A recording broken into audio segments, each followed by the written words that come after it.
bienvenidos y bienvenidas a una edición más de Temas y Debates. Les saluda Ricardo Sosa.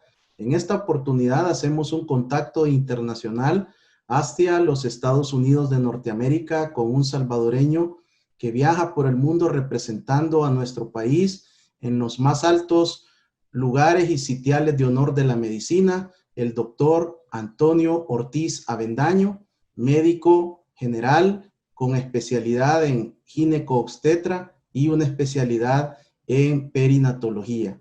Además, cuenta con una maestría en estudios de gestión hospitalaria, docente universitario, ha formado y preparado muchas generaciones en ginecología en el país, conferencista y ponente en congresos mundiales de ginecología y obstetricia, además escritor de muchos artículos médicos, columnista de periódicos impresos y digitales, parte de su rica hoja de vida, de la cual hacemos un pequeño extracto en esta ocasión. Para mí es un privilegio presentar al doctor Ortiz Avendaño, a quien agradezco por aceptar mi invitación y brindar un enfoque diferente sobre el COVID-19. Doctor, bienvenido, gracias. Muchísimas gracias, Ricardo, por la oportunidad. Un saludo a toda la teleaudiencia de El Salvador y agradecidos por la oportunidad de poder compartir y como siempre, desde lejos, también queriendo aportar un poco al conocimiento, a la prevención, a la información de esta terrible pandemia que nos está afectando a nivel mundial. Doctor, ¿cómo va el trabajo? Usted representa al país en un organismo internacional y viaja por todo el mundo compartiendo el conocimiento científico, la parte médica, promoviendo el conocimiento, pero además tratando de salvar vidas.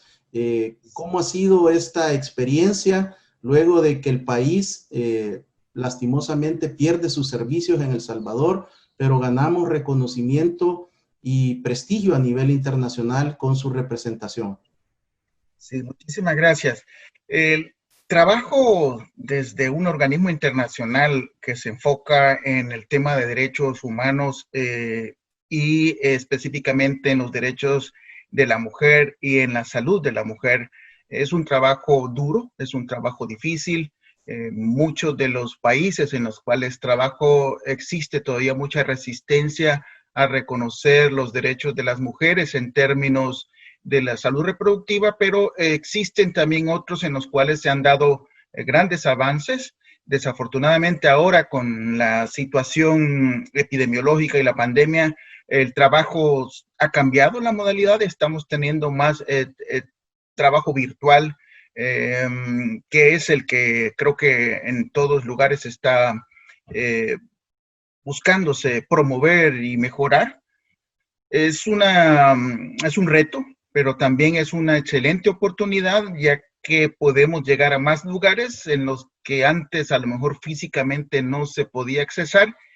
Entonces, dentro de la oportunidad, creo que es en este momento buena para desarrollar nuevas tecnologías de transmisión del conocimiento, capacitaciones e información.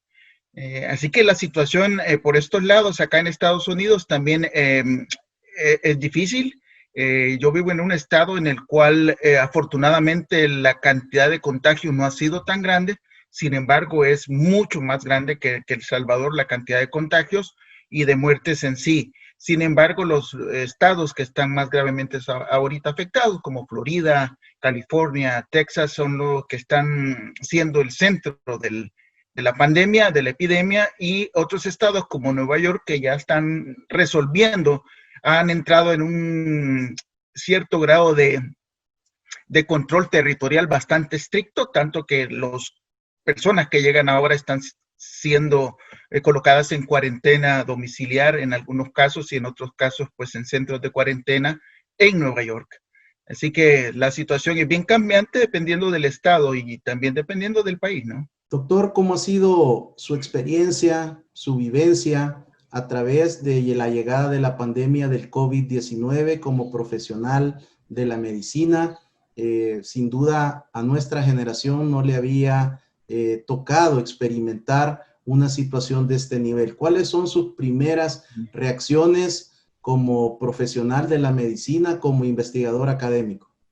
Sí, gracias. Creo que la primera epidemia que me tocó afrontar fue la del cólera allá por los años 90, creo que principios de los 90 fue una epidemia devastadora en el país. Recuerdo que el parqueo del Hospital Rosales fue habilitado como un centro de triage, pero al final terminó siendo pues un centro donde se admitían personas con cólera. Fue devastador. Sí recuerdo que la mortalidad fue alta, pero el control fue relativamente rápido de la epidemia.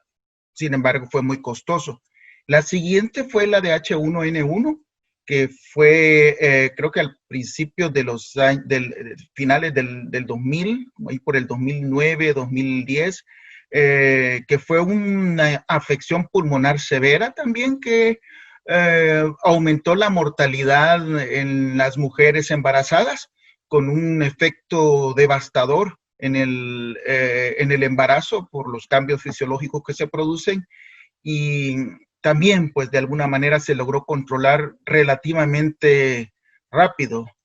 Esta epidemia tiene características muy diferentes en cuanto a su transmisibilidad con las otras, otros virus que se transmiten de forma respiratoria por gotitas de saliva.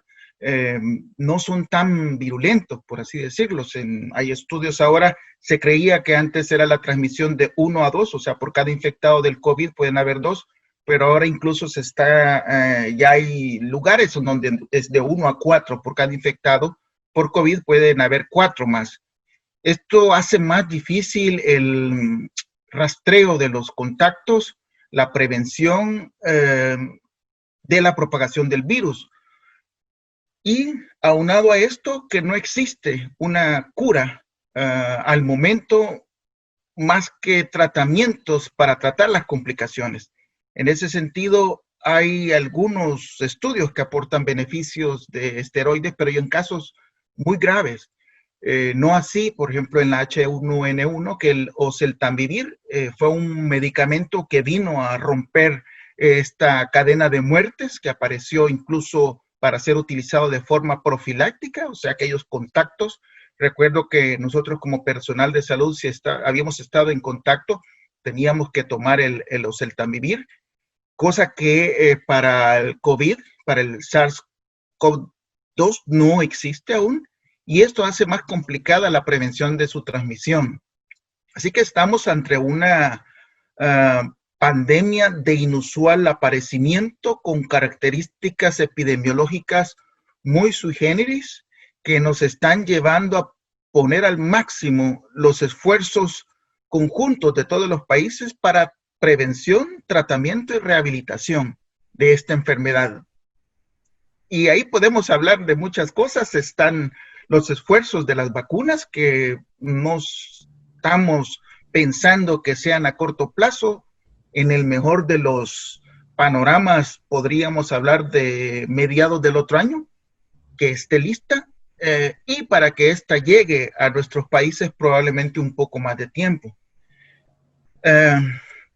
Es un panorama bastante sombrío, desalentador, pero vemos que algunos países han logrado salir adelante con un costo caro, sí, pero creo que hay que aprender de ellos también. Doctor, en este momento vamos a compartir las últimas estadísticas de este día de la página oficial del Gobierno de la República de El Salvador para conocer su opinión sobre los datos. En primer lugar, observamos que hasta las 1:05 de esta madrugada, 9,875 personas se han recuperado de un total de 21,269, 570 personas han fallecido. Se encuentran activas, según el Ministerio de Salud y el Gobierno, 10,824 casos, locales 19,134 y importados 117. Importados de los conocidos como varados, según la página oficial del Gobierno, 2018. En las últimas 24 horas han fallecido 7 salvadoreños. Es importante también destacar que ahora el gobierno presenta un nuevo mapa interactivo en el cual se pueden conocer el mapa de riesgos y es el que tenemos ahora en pantalla. Las zonas rojas indican, por supuesto, los municipios donde se tiene mayor contagio. Usted puede observar ahí los municipios: Ciudad Delgado, Apopa, Tonacatepeque, San Martín. Luego tenemos San Vicente, Usulután, San Miguel, La Unión. Interesante el municipio de Chalatenango, después de tener prácticamente 0 casos, ha tenido un nivel muy alto. Santa Ana, y aquí puede ingresar a cada una de las secciones de este mapa interactivo que nos permite conocer la condición del país hasta esta madrugada. De igual manera, es importante conocer que 2.7 es el indicador de mortalidad que actualicé esta mañana con los datos oficiales y también del total de la población salvadoreña con el censo al año 2020, el porcentaje de infectados, de casos positivos, es de 0.3 total de la población salvadoreña según la proyección de la Digestic. ¿Cuál es su apreciación, doctor, de estos datos? Bueno, creo que es afortunado tener una base de datos actualizada y que se está alimentando periódicamente. Creo que desde el punto de vista epidemiológico es una herramienta fabulosa para hacer proyecciones, estimaciones. Sin embargo, a pesar de que los números que están ahí demuestran la capacidad que se tiene en hacer el diagnóstico de los casos agudos con PCR, podríamos estimar que realmente los infectados podrían estar entre 2 o 3 veces más que los números que están ahí reportados. ¿Por qué digo esto? Porque ya mencionaba que la transmisibilidad del virus puede ser de 1 a 2 o incluso de 3 o hasta 4. O sea, podríamos tener en lugar de 20,000, pues hasta 60,000 casos. Y una de las formas que se está proponiendo en otros países, incluso acá en los Estados Unidos, se está utilizando es la medición de los anticuerpos. Porque la PCR, que es una prueba que se utiliza para medir y diagnosticar en casos agudos, va a desaparecer eventualmente al desaparecer la enfermedad. Pero en algunos casos que no hay sintomatología, esta prueba no se va a realizar o no es posible tener acceso o si se tiene acceso puede ser ya muy tarde y puede dar un falso negativo. En este caso, los anticuerpos que comienzan a desarrollarse después de la primera semana podrá servir realmente para saber cuántos en total han estado infectados y conocer la prevalencia de la enfermedad en la población salvadoreña. Ahora, ¿para qué nos sirve esto? Esto sirve para establecer medidas sanitarias identificadas por sectores en cuanto a medir la transmisibilidad del virus. Vemos en el mapa que es muy orientador lo que nos dice a que la transmisibilidad del virus pareciera ser, así como lo es en otros países, mucho más alta en los lugares más poblados.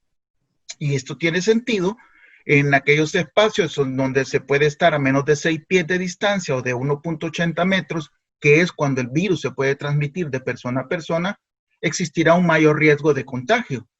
Sin embargo, también no sabemos realmente el alcance que pueda tener esto en otras poblaciones o en otros sectores para medir realmente cuál es la transmisibilidad del virus en otras regiones del país. Pero creo que el gobierno está haciendo un gran esfuerzo en mantener a la población informada. Me parece que también el hecho de que se estén tomando pruebas de PCR en población general también es algo que vale la pena mencionar. Acá en los Estados Unidos se está tomando la PCR para las personas que tienen síntomas, pero también aquellas que se tiene sospecha que han tenido contacto con alguien que ha estado infectado. Los beneficios de esto es que nos permite hacer un aislamiento temprano de las personas, en el sentido de que si identificamos temprano un caso, podemos aislarlo, no meterlo en cuarentena, sino que hacerle un aislamiento para evitar que contagie a otros. Estas medidas son muy buenas y creo que hay que apoyarlas, y todos los que tengan conocimiento que han estado en contacto o que saben de algún familiar que está viviendo con ustedes que tenga el coronavirus o que hayan estado en un espacio cerrado sin las protecciones adecuadas, deberían de someterse a la prueba para hacer un aislamiento. De otra manera, el otro camino que se puede hacer es que si no se hacen las pruebas es hacer el autoaislamiento. Eso quiere decir no esperar a tomarse una prueba, pero si yo sé que estuve en contacto con alguien que tiene confirmado el COVID y me comienzo a sentir mal, en ese mismo momento tengo que hacer el autoaislamiento en casa. Eso quiere decir irme a mi habitación, ponerme mi mascarilla en mi propio hogar. Si voy a compartir espacios con familiares, usar todas las medidas de prevención, mantener el distanciamiento social, incluso dentro de la casa, para evitar contagiar a los familiares. Entonces, hay ciertas medidas que pueden ser promovidas, que creo que también el gobierno y el Ministerio de Salud ha tenido a bien hacerlas. Todo está en que la población las acate, que ese es el otro tema que también en otros países ha sido muy criticado porque no se ha educado la población en cuanto a que yo me educo como persona. Eso quiere decir, la información está disponible, se comparte, pero yo no la asumo, no aprendo, solamente la leo, pero no la aplico. Ese es un tema que como población también tendremos que acatarla, las medidas, seguirlas, tomarlas. Doctor, en sus redes sociales usted se mantiene muy activo, compartiendo diferentes artículos de opinión médica, artículos científicos. De igual manera, comparte lastimosamente las bajas de nuestra primera línea de la defensa en salud.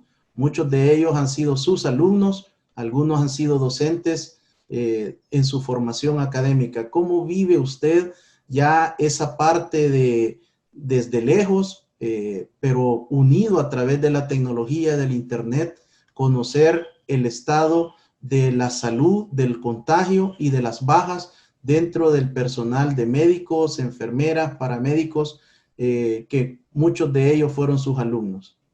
Sí, es un tema triste, desafortunado, que tiene muchas aristas. En otros países también se ha estudiado, no solamente es El Salvador el que ha tenido bajas del personal de primera línea de salud. Sin embargo, en el país creo que la percepción es mucho mayor porque casi todos nos conocemos en el gremio. Entonces, esto hace que los sintamos un poco más emocionalmente. México ha tenido muchas más bajas, pero como es un país más grande, no tiene el mismo impacto emocional.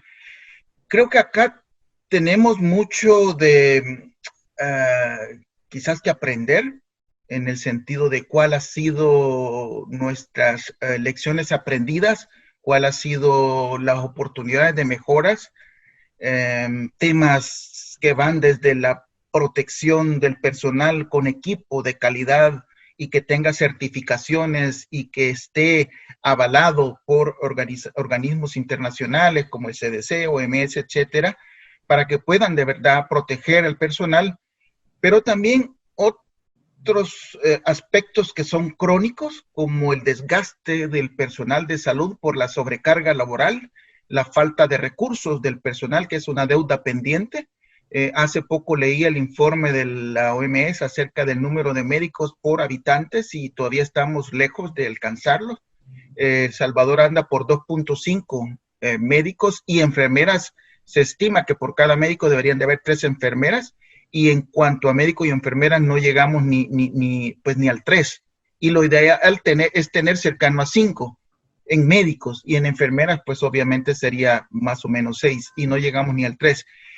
Si a esto le sumamos las bajas que han habido por los contagios, las bajas que hay por aquellos que están de alto riesgo, que tienen que estar en casa, todavía la sobrecarga laboral es mayor. Esto hace que el personal esté fatigado, esté expuesto a errores como seres humanos.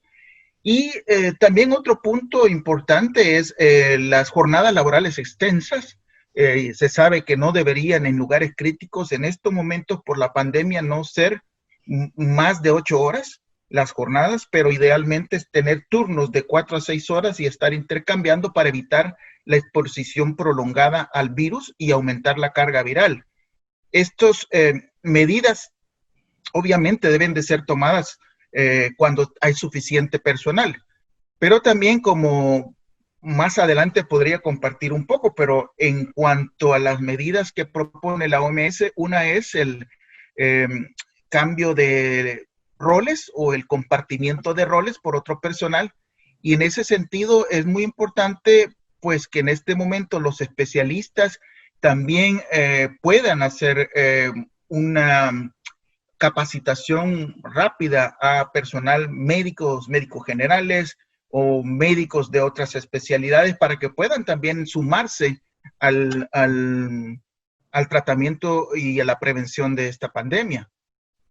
Sí, el tema de las bajas es doloroso, como mencionaba, exalumnos que les ha costado mucho graduarse, profesores, compañeros, amigos han fallecido, y pues es estar desde lejos y querer ayudar de alguna manera, pues es siempre difícil, ¿no? Doctor Ortiz, ¿podría usted orientarnos a los televidentes y cibernautas de este programa por qué muchos de estos profesionales que han fallecido sí tenían sus equipos de protección y otros posiblemente no al principio, pero en términos generales, por qué a pesar de la protección los médicos se infectan y al parecer el que se contagia tiene un poder, es la cepa, es el tipo de cepa? ¿Cómo explicamos? Porque algunos no comprendemos cómo a pesar de la protección hay infección. Sí, es una pregunta que se ha estudiado no solamente acá en los Estados Unidos, sino también de las experiencias de Italia y España. Hay ciertos factores que los voy a mencionar, aunque ninguno de ellos está completamente probado, pero uno de los más importantes y que está sonando, y recientemente veía en el Lancet una publicación acerca de la carga viral. La carga viral es la cantidad de virus que tenemos circulando en nuestro cuerpo. En ese sentido, no es lo mismo una persona que se infecta de uno a uno. Eso quiere decir que una sola persona le transmitió virus a otra. La carga viral podrá ser alta, sí, a lo mejor sí, pero no es lo mismo que a un personal de salud lo transmite un paciente que está ingresado, se lo transmite, ve a otro paciente y le vuelve a transmitir, ve otro. La carga viral en poco tiempo va a ser mucho mayor que la que se da de uno a uno. Ahora, ¿cómo reducir la carga viral? Es difícil cuando se están en ambientes cerrados. También hay estudios en los que se promueve el uso de filtros para los aires acondicionados, por ejemplo, filtros de ultravioleta. Ya se sabe que el virus, cuando se encuentra en sitios cerrados y existe una alta concentración de enfermos, puede ser transmitido y hasta este momento no se sabe qué tanto pueda volar, por decirlo así, y ser reciclado por los aires acondicionados o no permitir esa ventilación. Entonces los aires acondicionados, acá en los Estados Unidos, la CDC tiene una guía para el manejo de los aires acondicionados con luz ultravioleta para poder aniquilar el virus y evitar que se siga reciclando. Lo que mencionaba, también la sobrecarga laboral hace que el personal de salud esté más expuestos a accidentes laborales. En otros casos puede ser pinchazos, pero acá más que todo es accidentes laborales a la hora de una intubación, a la hora de una ventilación, a la hora de manejo de secreciones, que muchas veces pueden pasar desapercibidas por la misma fatiga mental. O sea, es una serie de factores que están haciendo que el personal de salud esté expuesto con mayor riesgo al contagio. O sea, son varias aristas que a lo mejor algunas de ellas están siendo abordadas y a lo mejor otras todavía no. Gracias, doctor, por estas primeras aproximaciones en esta oportunidad, en este contacto internacional, por transmitirnos su experiencia, su vivencia, parte de sus investigaciones académicas y su estudio metodológico del COVID-19. Al regresar, después de este corte, conoceremos una óptica diferente del COVID-19 y es todo lo que está en la periferia del COVID-19 con otro tipo de afecciones y cuál sería su importancia para tomarlas en cuenta en el Estado salvadoreño y por supuesto en América Latina. Regresamos después de este corte.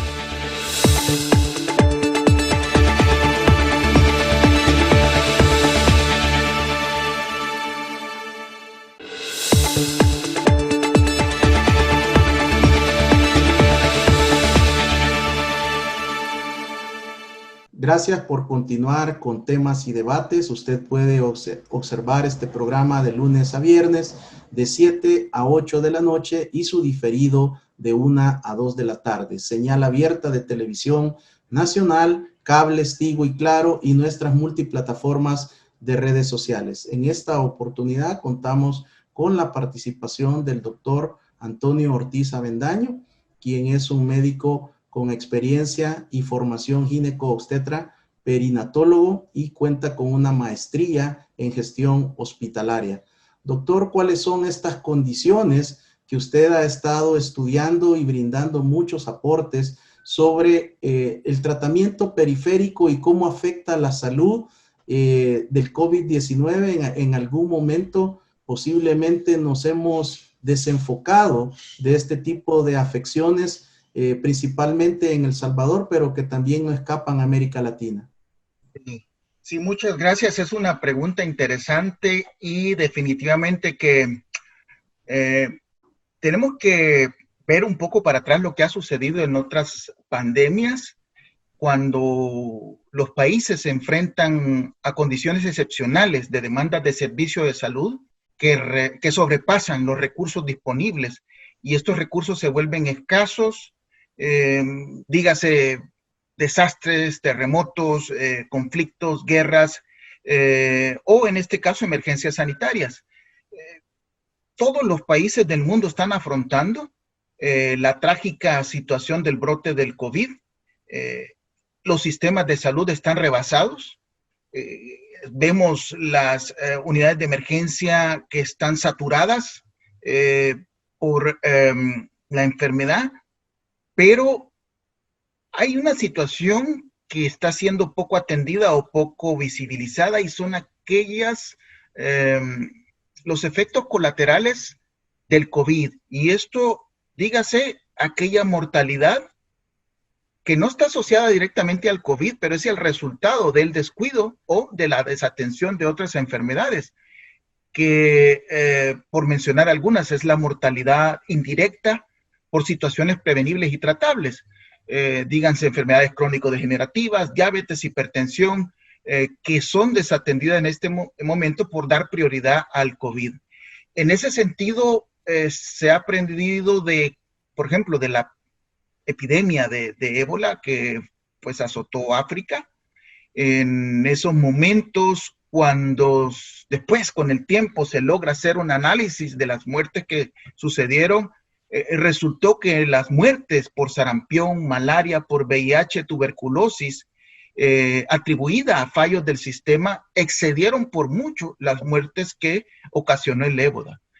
Y esto de alguna manera está sucediendo en otros países, acá en los Estados Unidos y en Europa. Por ejemplo, han caído en Europa, en Italia, en el mejor de la epidemia, cayeron de forma drástica los ingresos a cuidados intensivos por afecciones cardíacas, hasta en un 70%. En España, las afecciones coronarias o problemas de ataque al corazón cayeron en un 80% y en Nueva York hasta el 90%. ¿Qué quiere decir esto? Esto quiere decir que no es que no existieran. El problema fue que las unidades de cuidados intensivos se vieron sobrepasadas por los casos de COVID, que no existía espacio disponible para otras afecciones crónicas o cuestiones agudas. Y esto es una situación crítica cuando los sistemas de salud se vuelven incapaces de responder a las demandas adicionales. El impacto de la mortalidad en otras afecciones va a ser grave. Y acá quisiera poner algunos ejemplos muy concretos. Creo que en el país se ha visto un incremento de la mortalidad no necesariamente atribuido al COVID. Creemos que puede ser por el subregistro, que a lo mejor sí hay más muertes por COVID, pero también de forma numérica sabemos que existe un mayor número de entierros en los cementerios y de forma también percibimos que las afecciones de otros afecciones han aumentado. Y así hay muchas historias. Recientemente pues hablaba con un paciente que pues consultaba por una enfermedad crónica, una insuficiencia renal, que no quería ir al hospital porque tenía miedo de contagiarse con el COVID. Tanto así que no quiso ir nunca al hospital, que al final cuando llega a ir al hospital prácticamente fue a fallecer. Entonces, todos estos efectos indirectos que tiene el COVID están teniendo un impacto en aquellas enfermedades que van al final a terminar produciendo un aumento de la mortalidad y morbilidad. Algunos de los servicios que se ven afectados por el COVID tienen que ver con servicios preventivos como la vacunación, servicios relacionados con la salud reproductiva como la contracepción. Sabemos que la cadena de suministro de medicamentos se rompe. Muchos de los productos vienen de China o son importados de China y sabemos que ahora están poniendo muchas reglamentaciones para medicamentos, insumos que vienen de China, otros de la India, otros de donde vengan. La cadena de suministro se rompe. Las unidades de cuidados intensivos están saturadas y existe un temor de las personas también a asistir a los centros aún estando delicados. Sabemos también que muchos de los hospitales o ministerios han reducido sus labores y han, digamos, eliminado algunas consultas externas que sirven para tratar a los pacientes y a las pacientes con enfermedades crónicas. Para evitar estas situaciones y tratando de establecer algún lineamiento, la OMS habla de los servicios esenciales y en junio ha lanzado un documento que incentiva a los gobiernos a mantener los otros servicios diferentes a los del COVID como servicios esenciales, y para esto necesitan los gobiernos tener una coordinación, una gobernanza, integrar protocolos específicos de respuesta, identificar cuáles son esos servicios esenciales que deben de existir en ese país. Dígase pacientes diabéticos, dígase pacientes con afecciones cardíacas, pacientes con enfermedades renales, a no desfallecer en el cuidado. Pero también podemos decir, bueno, pero es que lo que queremos es que el personal, que las personas no se acerquen a los hospitales. También la OMS, y es parte del trabajo que estamos haciendo en la organización a que pertenezco, es utilizar la tecnología como una herramienta para hacer llegar la salud a las personas. Y acá, pues, adaptando protocolos y tecnologías flexibles e innovadoras como la telesalud, que puede en algún momento ser un poco difícil de aceptar, ya que no estaríamos viendo o entrando en ese contacto directo con los pacientes. Pero en estos momentos, o es eso o no se tiene nada. La telesalud está, al menos acá en los Estados Unidos, está ampliamente difundida. El sistema en el cual se trabaja es la primera consulta si es presencial, si es por una afección, pues que amerita hacerlo, y de otra manera las consecuentes, o puede ser en algunos casos la primera visita, si no es algo grave, por virtual. Y así se hacen de forma sincrónica, o sea, es en tiempo real. Existe una retroalimentación del personal en el que estamos, con el que estamos interactuando, y así no se pierden todas esas consultas de enfermedades crónicas, cardíacas, renales, lupus, etcétera, para que puedan seguir y teniendo ese reabastecimiento de sus medicamentos o detectando posibles complicaciones de su enfermedad, y en el mejor de los casos también haciendo una especie de triage para saber qué persona sí debe o no debe de asistir a un centro asistencial. En ese sentido, es importante la participación de otros actores de la salud en el tema de la telesalud, por ejemplo, para evitar estos daños indirectos o colaterales del COVID. El personal de enfermería, que sabemos que tiene una amplia habilidad para poder captar la información muy precisa de las personas, médicos generales, para poder establecer este sistema de comunicación continua. Pero más aún también sabemos que hay personal de salud que se encuentra en casa por su riesgo de exposición. Este personal, que tiene gran experiencia por su edad, podría perfectamente estar participando en telesalud. Y es algo que por lo menos en México se está impulsando, y el personal que se encuentra en casa está a este momento siendo el de primera línea en el trabajo virtual. La implementación de estas medidas de la detección de los cuidados esenciales, la telesalud, también la promoción del autocuido de las personas en el hogar, en este momento se vuelve imperativo y hasta ético. O sea, no podemos decir no hay servicios, tenemos que buscar una medida de contingencia que pueda satisfacer la demanda de aquellas personas que se encuentran en riesgo de padecer alguna complicación si sus controles son desatendidos. Esto es importante mantenerlo como una prioridad.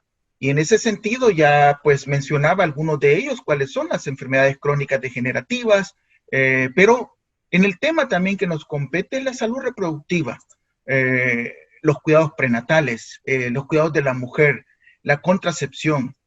Sabemos por datos que se nos han compartido que no vamos a saber al final, no podemos medir ahorita las consecuencias de lo devastador que va a ser el COVID a las personas no enfermas de COVID, pero sí enfermas de otra naturaleza, hasta que el tiempo pase. Podemos saber aquí a un año cuál fue el efecto devastador que hubo en estas otras enfermedades. Doctor Ortiz, una de las situaciones que se ha estado manejando en diferentes medios de comunicación y países en América Latina es que esta enfermedad del COVID-19, la pandemia, no ha golpeado a la mujer, pero siempre tratando de brindarle un enfoque de género, posiblemente, y así lo demuestran las estadísticas, son menos las infecciones y las muertes en mujeres. Pero desde el punto de vista de gineco-obstetra, ¿cuáles son las consecuencias que ya se pueden estar verificando en clínica de las pacientes? ¿Cómo está la situación de la transmisión del COVID-19 en el momento del parto al recién nacido? Sí, gracias. Acá hay dos puntos que debemos evaluar: el efecto directo del COVID sobre la mujer embarazada y el efecto indirecto de el COVID en la mujer embarazada. Vamos a comenzar por el primero.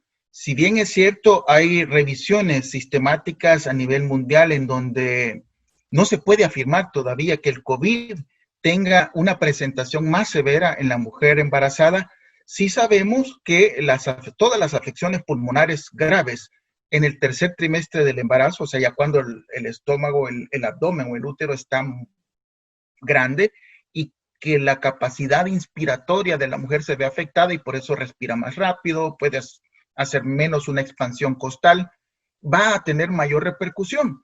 Y en ese sentido, lo que sí se ha visto, por ejemplo, hay un estudio también reciente publicado en el Lancet, una revisión de mujeres embarazadas de casi 1,000 casos, tanto en China, Italia y en España.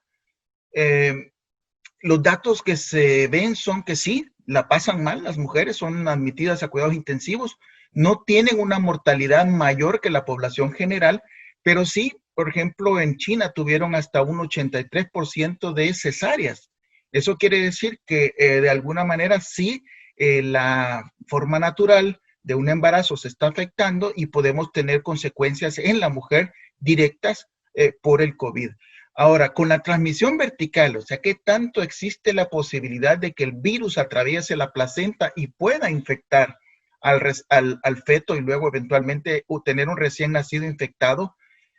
Existen ya algunos estudios en los cuales se ha documentado la transmisión del virus de la madre hacia el hijo.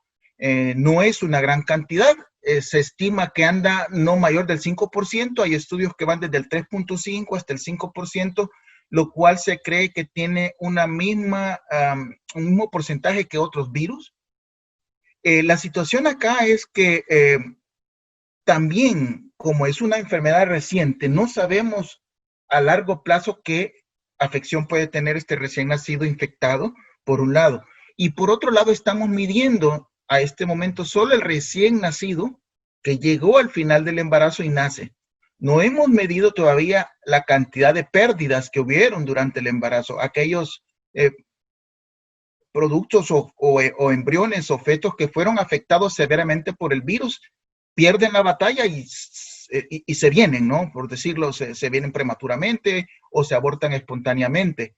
Esto es un tema que no ha sido explorado. Sabemos que la gran mayoría de los virus, cuando llegan a afectar el feto, son más gravemente afectados los fetos entre más temprana es la gestación. Entre más avanzada está, es menos la posibilidad de que el recién nacido esté afectado. Y es así en la gran mayoría de virus. Por lo tanto, habría que estudiar qué ha sucedido en los primeros meses de embarazo de las mujeres que han sido afectadas por el COVID para poder entender cuál es la severidad. Otro de los temas importantes es qué tanto está afectando la muerte materna por COVID. Como ya he mencionado, no existe ahorita a nivel mundial datos que sugieran que existe una mayor mortalidad. Sin embargo, en México, hoy por hoy, la primera causa de muerte es COVID y embarazo.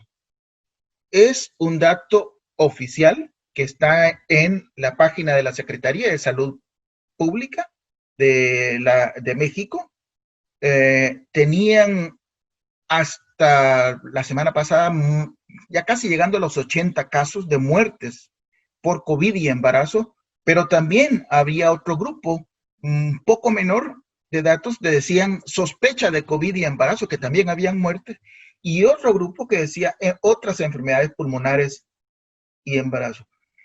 Creo que es una enfermedad que nos está dejando muchas enseñanzas.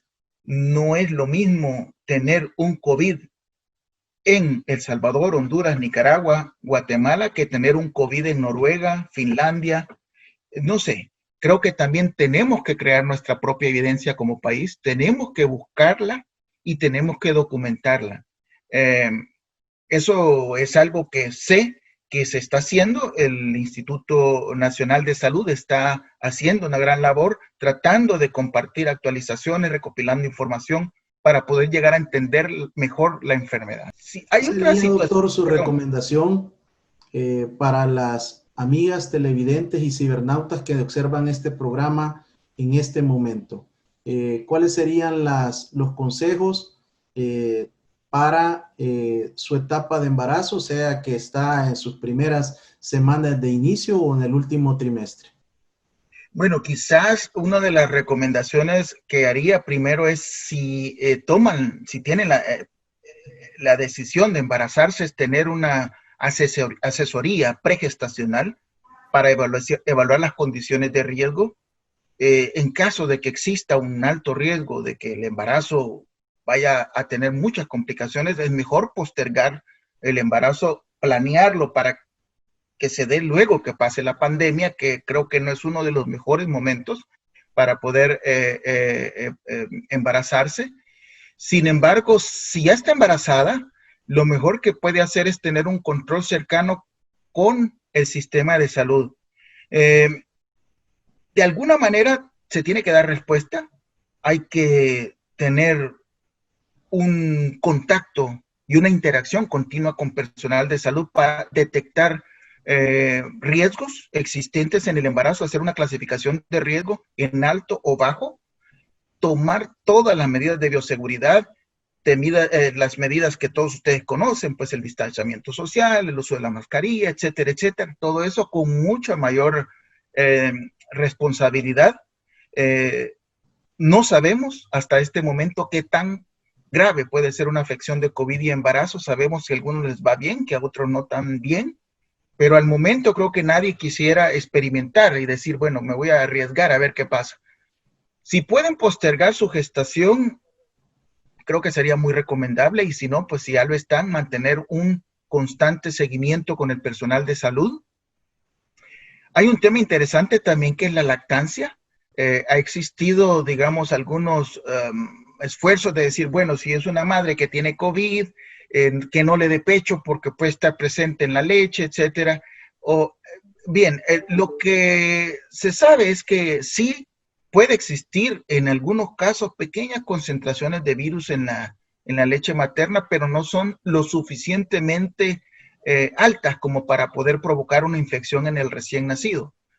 Sí existen casos muy aislados de que pueda asumirse que haya existido una transmisión a través de la leche. Sin embargo, riesgo-beneficio, se recomienda dar leche, lactancia materna, pero sabemos que sí, la concentración del virus en la nasofaringe de una mujer que está dando pecho es mucho mayor que en la leche. Por lo tanto, si esta mujer va a dar pecho, pues tiene que utilizar una mascarilla y tiene que seguir todas las medidas de bioseguridad, también del lavado de manos, etcétera, etcétera.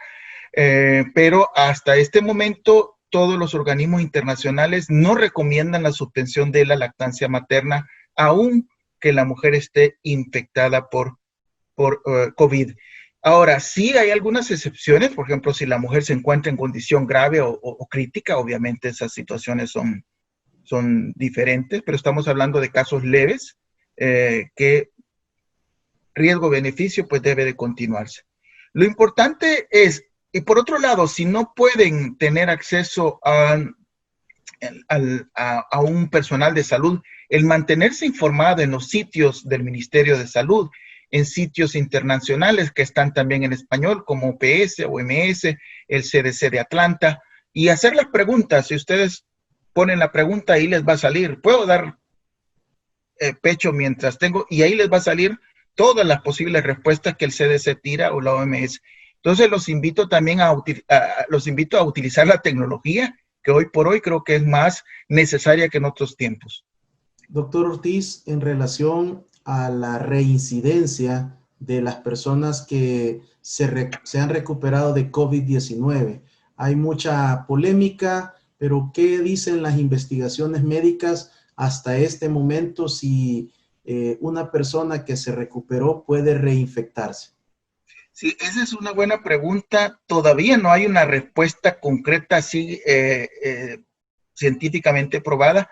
Sí le puedo decir, por ejemplo, que no sabemos cuánto tiempo duran los anticuerpos, que son los que protegen contra una reinfección, y no sabemos cuánto tiempo van a durar, porque ahorita hay estudios que hablan de que puede durar hasta 90 días.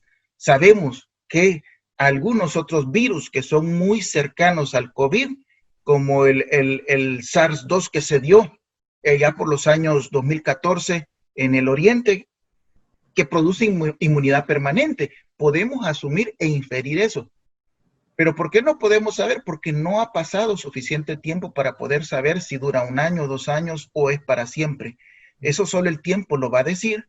Sí sabemos también que en algunos casos no se sabe realmente si fue una reinfección o fue un aumento de la replicación del virus que todavía estaba presente y que le podemos llamar una reinfección, pero a lo mejor fue el aumento de la carga viral. Por de pronto, creo que sería un poco todavía muy inconsistente desde el punto de vista científico decir que existe una inmunidad. No hay suficiente evidencia. Podríamos asumir que sí la hay, pero no podemos 100% asegurarla, por lo que aún las personas que han superado el COVID deberían de continuar manteniendo las medidas de distanciamiento, mascarilla, etcétera, porque potencialmente podrían ser sujetos de reinfección. Incluyendo los asintomáticos que fueron positivos, incluyendo los asintomáticos. Ese es un tema bien interesante. De hecho, al parecer los asintomáticos, su carga viral es menor, por lo tanto no se expresa de forma tan florida la enfermedad, y también se cree que la cantidad de anticuerpos que se genera va a ser menor, porque hubo menos virus, menos respuesta de anticuerpos. Por lo tanto, podrían estar aún más expuestos los asintomáticos, porque asumiríamos que la cantidad de anticuerpos fue mucho menor que aquellos que estuvieron graves. En eso sí se han hecho estudios y se sabe que la cantidad de anticuerpos que genera una persona que estuvo gravemente o severamente afectada va a ser mayor que una que estuvo levemente afectada. Doctor Ortiz Avendaño, usted tiene prácticamente casi 35 años de conocer toda la red pública hospitalaria de El Salvador. Ha sido jefe de diferentes unidades y departamentos en nuestra red pública, en el Hospital de Maternidad, en el Hospital Nacional de la Mujer.